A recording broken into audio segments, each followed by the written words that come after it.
పుణ్యశీల గారు, ఏంటి హారిక మీద దాడి చేసి రివర్స్లో వాళ్ళపైనే మళ్ళీ కేసులు పెట్టడం? ఏం జరుగుతోంది అసలు? నమస్తే ఈశ్వర్ గారు నమస్తే అండ్ అండి. ప్యానలిస్టులందరికీ కూడా నా హృదయపూర్వక నమస్కారం. సాక్షి వ్యూవర్స్ కి కూడా నమస్కారం. అంటే ఏం చెప్పాలో కూడా అంటే పెద్ద విశ్లేషకులు రామ్నాథ్ గారు కానీ అలాగే మా తమ్ముడు వెంకటరెడ్డి గారు కానీ చాలా బాగా ఇప్పటి వరకు కూడా ఎక్స్ప్లెయిన్ చేయడం జరిగింది సార్. కాకపోతే నేనైతే ఒక మాట చెప్పదలుచుకున్నాను. ఆంధ్ర రాష్ట్రంలో మ్మ్. ప్రభుత్వం అనేది నడవట్లే, ఎమర్జెన్సీ నడుస్తోంది సార్. మ్మ్. ఎమర్జెన్సీ నడుస్తోంది. నిజంగా ఈ మాట వైఎస్ జగన్మోహన్ రెడ్డి గారు మా నేత కూడా చెప్పడం జరిగింది. అన్అనౌన్స్డ్ ఎమర్జెన్సీ అనేది ఆంధ్ర రాష్ట్రంలో జరుగుతోంది.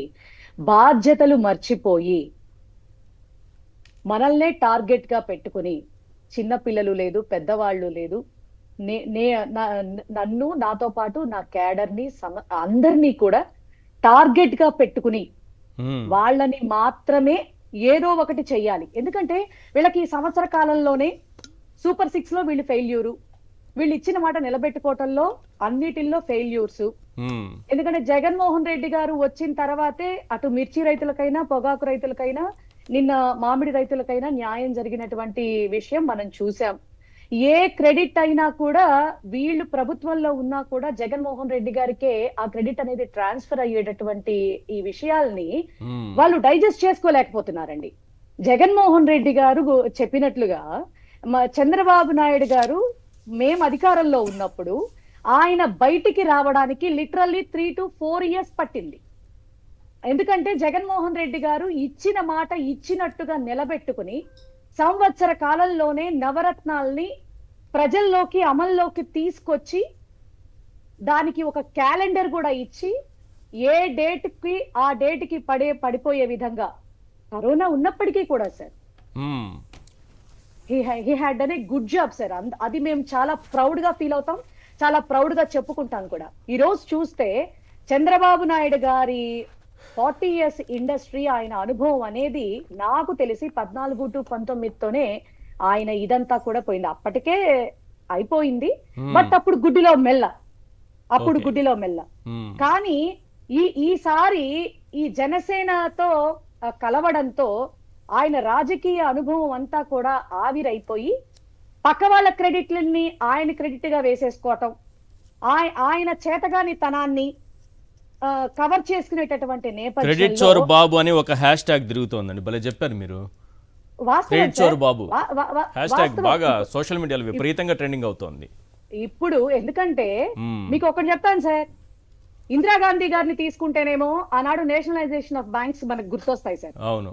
అలాగే నందమూరి తారక రామారావు గారిని తీసుకుంటేనేమో ఆడపిల్లలకి ఆస్తిలో హక్కు ఆస్తిలో కల్పించింది హక్కు కానీ కల్పించడం. 2 రూపాయల బియ్యం తీసుకురావటం కానీ ఆ మహానుభావుడిని తలుచుకుంటే గుర్తొస్తుంది. మ్మ్. అట్లాగే మన రాజశేఖర్ రెడ్డి గారు మహానేత, ఆయన్ని గుర్తు చేసుకుంటే ఫీజు రియంబర్స్మెంట్, ఆరోగ్యశ్రీ, ఈ రకంగా 108. మరి జలయజ్ఞం, ఇట్లాంటివన్నీ కూడా గుర్తొస్తాయి.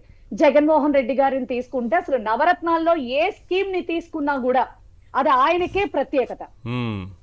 ఇక మరి చంద్రబాబు నాయుడు గారిని తీసుకుంటే ఏం గుర్తొస్తుంది సార్? పక్కవాడి క్రెడిట్ దొబ్బేసేటటువంటి వ్యవహార శైలిను, వెన్నుపోటు రాజకీయాలు తప్ప ఏది గుర్తురావు సార్. మ్మ్. ఈ నేపథ్యంలో అంటే ఇది వరకు సార్ ఈ మీడియా ఇంత ఇదిగా మనం గతంలో కూడా చెప్పుకున్నాం సార్. ఈ రోజున మీడియా అనేది సోషల్ మీడియాగా కావచ్చు, మామూలుగా ఎలక్ట్రానిక్ మీడియాగా కావచ్చు, మ్మ్. బాగా ప్రజలకి దగ్గరగా ఉండడంతో మనం ఏం చేస్తున్నాం అనేది మన కళ్ళ ముందు చాలా ఈజీగా ప్రస్ఫుటంగా కనపడతా ఉంది. మ్మ్. సో అది 14 దగ్గర నుంచి బాగా Yes. ఇదైంది. Hmm. సో అప్పుడు వీళ్ళు ఏం చేశారు, ఇప్పుడు వీళ్ళు ఏం చేస్తున్నారు అనేది ప్రజలు చాలా క్లియర్ కట్ గా వాళ్ళ యొక్క పద్ధతులన్నిటినీ కూడా ఎక్స్పోజ్ చేస్తా ఉంటే సోషల్ మీడియా ద్వారా డైజెస్ట్ చేసుకోలేక, ఓహో అసలు అంటే వాళ్ళకే తెలియకపోవచ్చు, ఓహో మేము అప్పుడు అలా మాట్లాడామా, మ్మ్. మేము అప్పుడు అలాగ చెప్పామా, అలాంటి వాగ్దానాలు మేము ఇచ్చి మర్చిపోయామా అని మీడియా గుర్తు చేస్తుంటే ఏమీ చెయ్యలేక, ఏమీ చెందలేక డైవర్షన్ పాలిటిక్స్ కి తెరలేపి దానికి ఆడవాళ్లు కూడా అతీతులు కాదు, అట్ ద సేమ్ టైం ప్రతిపక్ష నాయకుడే కాదు, జెడ్పీటీసీ చైర్మన్ కూడా అతీతమేమి కాదు అని చెప్పని నిన్నటి జరిగినటువంటి దారుణమైనటువంటి సంఘటన మనకి ఈ రోజున మనం చూస్తున్నటువంటి పరిస్థితులు సార్. ఎంత దారుణం సార్ నిజంగా. ఇప్పుడు మీరు చెప్తున్న దాన్ని బట్టి ఉప్పాల రాము గారు కారులో కూర్చుని ఎవరి మీద దాడి చేశాడండి? ఆయన మీద కేసు కారుతో గుద్దారట. ఒక ఆవిడని చూపించాం కదా మనం ఇప్పుడు. చిన్న అక్కడ ఏదో స్కిన్ కొంచెం అటు కదిలింది ఆవిడకి. కారుతో గుద్దేశారు. ఇప్పుడు ప్రత్యక్షంగా ఇప్పుడు మనం వీడియోలో చూస్తే బార్గేట్స్ కదా తను అక్కడికి వెళ్ళి ఇదవుతుంటే గీసుకున్న ఇది. రాము గారు కారులోంచి దిగి ఎప్పుడు ఆమె ఆ బార్గేట్ మీదకి తోసేస్తే ఎప్పుడు ఆవిడికి గీసుకోవడం జరిగింది అక్కడ.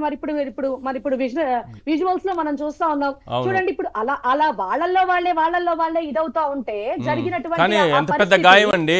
మనసు గాయపడదా టీడీపీ వాళ్ళకి, చంద్రబాబు నాయుడు గారికి, రాధాకృష్ణ గారికి? ఆ గాయం మించి వాళ్ళు గాయపడి ఉంటారు కదా. ఆ బాధను కూడా మనం అర్థం చేసుకోవాలి కదా. మీరు హారిక గురించి అంత మాట్లాడుతున్నారే. అంటే సార్ నాకు అర్థం కావట్లేదు. అసలు ఆంధ్ర రాష్ట్రంలో వైఎస్ఆర్సీపీకి సంబంధించినటువంటి వ్యక్తులు కాదా అని నేను అడుగుతా ఉన్నాను సార్. ఇప్పుడు చంద్రబాబు నాయుడు గారికి ఇప్పుడు అదే పెద్ద ఇదైంది సార్. ఎందుకంటే వైఎస్ఆర్సీపీకి సంబంధించినటువంటి, ఎందుకంటే మేము 40% షేర్ అని ఏదైతే మేము చెప్తా ఉన్నామో దానికి సంబంధించిన వాళ్ళు ఎవరైనా సరే, మొన్న కూడా చెప్పారు కదా 15,000 మంది అసాంఘిక శక్తులను వేసుకొని తిరుగుతున్నాడు జగన్మోహన్ రెడ్డి గారు అని చెప్పని. వీళ్ళు ఎవరినంటారు సార్ వీళ్ళ అసాంఘిక శక్తులు అని చెప్పని? ఇప్పుడు అధికారంలో ఉన్నటువంటి జనసేన అలాగే టీడీపీ వీళ్ళు కాదా సార్ అసాంఘిక శక్తులు? రాజ్యాంగాన్ని కూలదోసి, రాజ్యాంగాన్ని లిటరల్లీ ఆ యొక్క హక్కుల్ని, ఎందుకంటే ఈ రాష్ట్రంలో ఉన్నటువంటి ఏ ఒక్క వ్యక్తి అయినా పుట్టిన దగ్గర నుంచి మరణించేంత వరకు కూడా ఎప్పుడైనా సరే ఎలా ఉండాలో, ఎలా సొసైటీలో ముందుకు వెళ్లాలో రాజ్యాంగం కల్పించిన హక్కులు మనకి క్రిస్టల్ క్లియర్ గా ఉన్నప్పుడు రాజకీయ పార్టీలు కావచ్చు, సోషల్ మీడియా కావచ్చు, ఎంత స్వేచ్ఛగా ప్రజల్లోకి ముందుకెళ్లొచ్చు. ప్రభుత్వం గనక తప్పుడు విధానాలతో ప్రజల్ని గనక మోసం చేస్తా ఉంటే ప్రశ్నించేటటువంటి విధానంలో కావచ్చు ప్రతి ఒక్కళ్ళకి హక్కులు ఉన్నాయి సార్.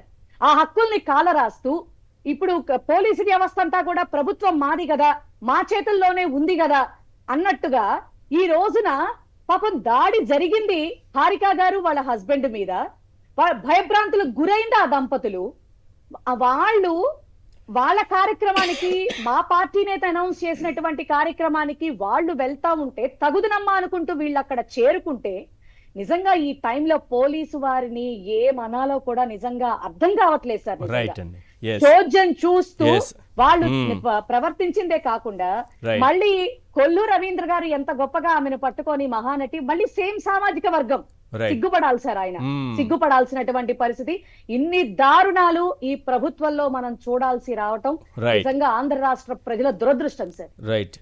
ఎస్ రామ్నాథ్ గారు, పోలీసులు ఈ విధంగా రివర్స్ కేసులు పెడుతూ ఉంటే ఈ కాళహస్తి ఇన్సిడెంట్ చూశాక బొజ్జల సుధీర్ రెడ్డి, వినూత కలిసి ఈ మర్డర్ అయిపోయిన తర్వాత, ఈ హత్య జరిగిన తర్వాత మాట్లాడుకొని ఆ డెడ్ బాడీని ఎక్కడో చెన్నైలో రివర్లో పడేసే బదులు కాళహస్తిలో పక్కనే స్వర్ణముఖి ప్రవహిస్తుంటుంది, అక్కడ పడేసే ఎవరో వైఎస్ఆర్సీపీ నాయకుడు పేరు చెప్పుంటే మొత్తం కేసు అటు వెళ్ళిపోయేది. అసలు ఎట్టి పరిస్థితిలో వాళ్ళు చేశారు, వీళ్ళు చేయించారు, దీని వెనక వీళ్ళు ఉన్నారనేది వచ్చేదే కాదు. ఎందుకు ఆ మాత్రం కూడా ఆలోచించలేకపోతున్నారు? పోలీసులు ఇంత సహకరిస్తున్నారు కదా. ఇక్కడ చెన్నై పోలీసులు కాబట్టి మొత్తం లాగారు, ఇక్కడ పోలీసులు రివర్స్ కేసులు పెడుతున్నారని తెలిసి కూడా వాళ్ళు చెన్నైకి అక్కడికి వెళ్ళి దాన్ని ఏమంటారు, డెలివరీనా ఏంది, నది డెలివరీ చేశారు. ఎందుకు అక్కడ నది డెలివరీ ఎందుకు చేశారు? స్వర్ణముఖి పక్కనే ఉంది కదా, సముద్రానికి వెళ్ళిపోతుంది అనుకున్నారట.